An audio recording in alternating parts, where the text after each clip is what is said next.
At what point does care become control? Imagine this. You have just come back from a hard day at school.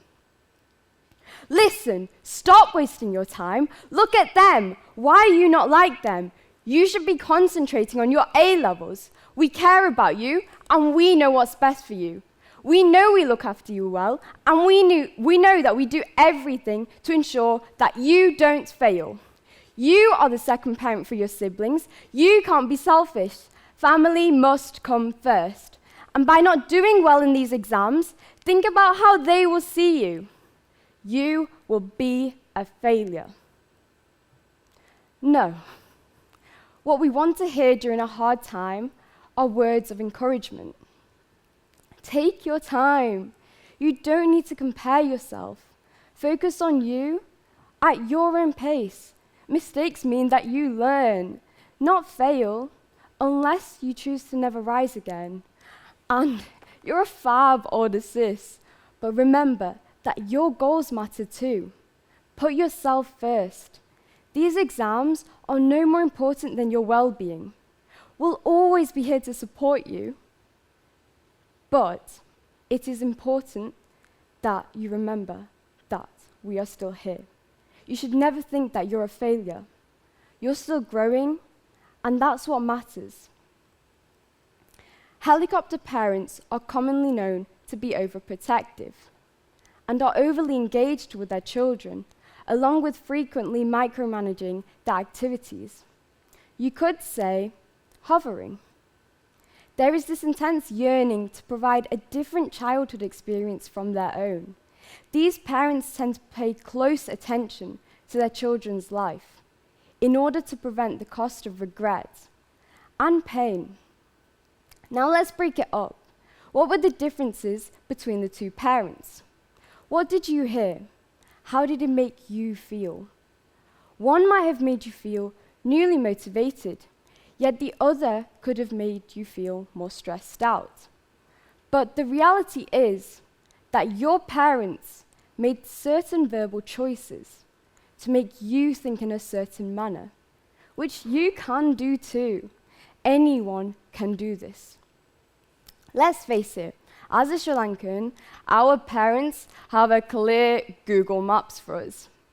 Their reality is that if you're not in a prestigious, respected profession, fixing hearts and brains, fighting complicated lawsuits, or building important bridges in great cities, then you're most likely going to be jobless. More importantly, they're afraid that you would take the wrong route in order to go to the same destination, and therefore didn't want you to waste any time by making these mistakes.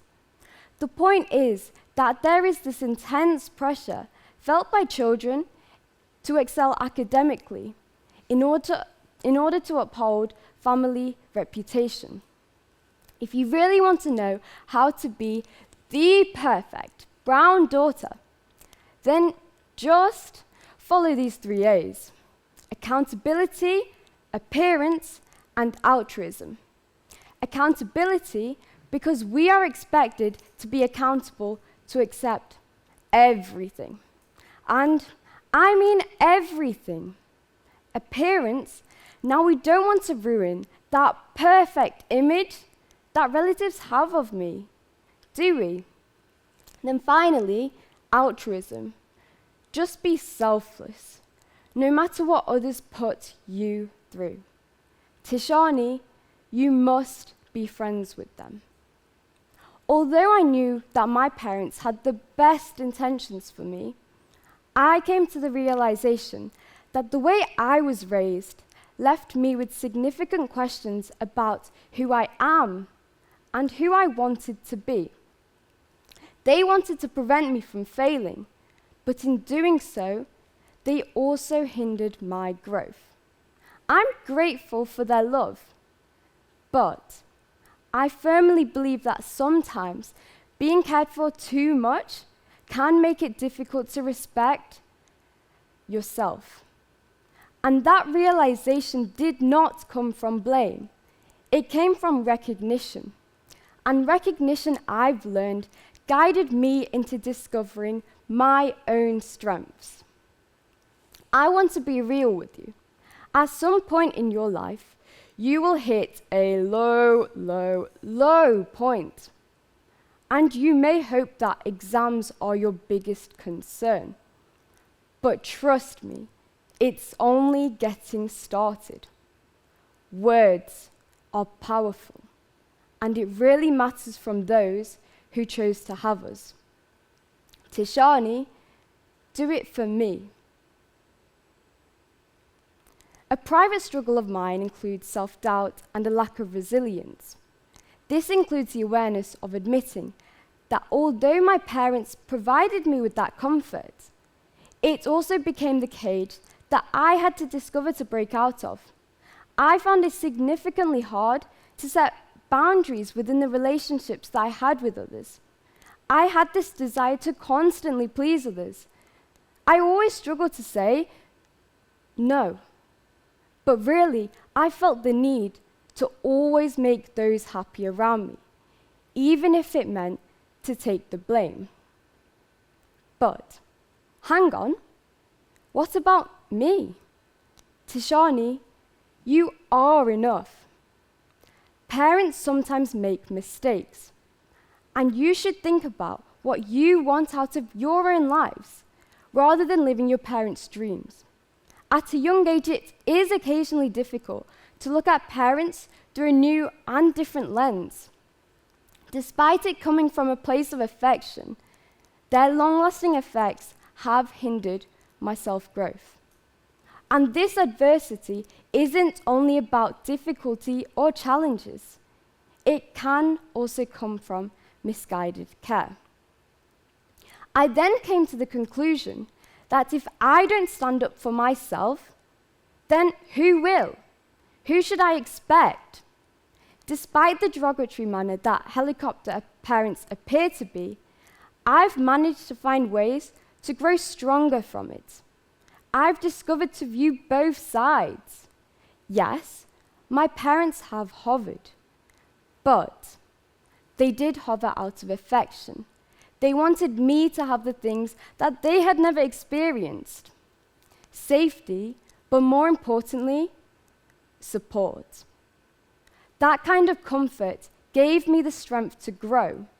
However, it also weighed me down.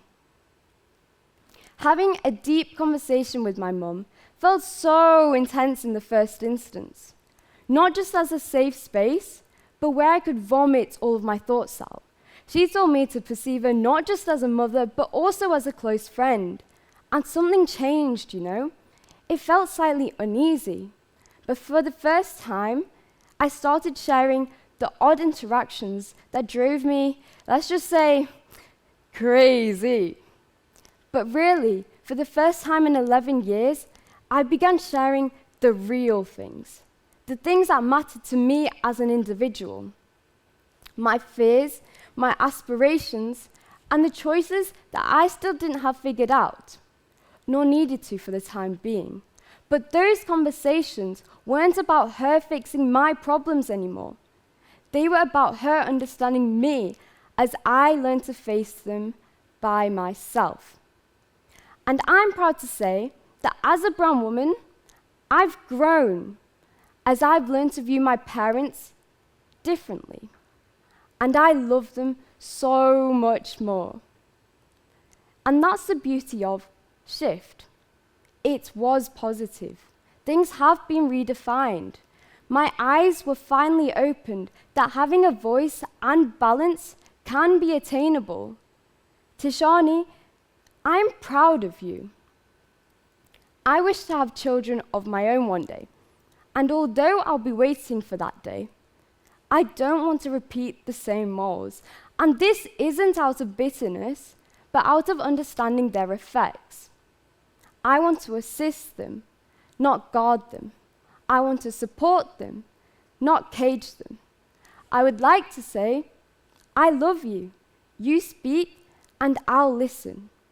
Because I've discovered that affection does not mean authority.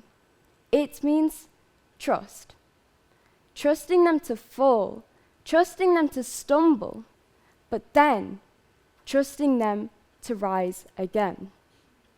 Hopefully, I don't become the parent who hovers over my children, but in the same instance, I want to be available for them during their hardest moments, so that they'll know where their genuine home is. Now, as I near the end of my speech, I have no idea on how I made you feel emotionally. But what I do know is what I want you to take away from this. And in doing so, if I ask you the question, what do you want out of this speech today? Then certainly, I would like to ask you this. What is your deep purpose?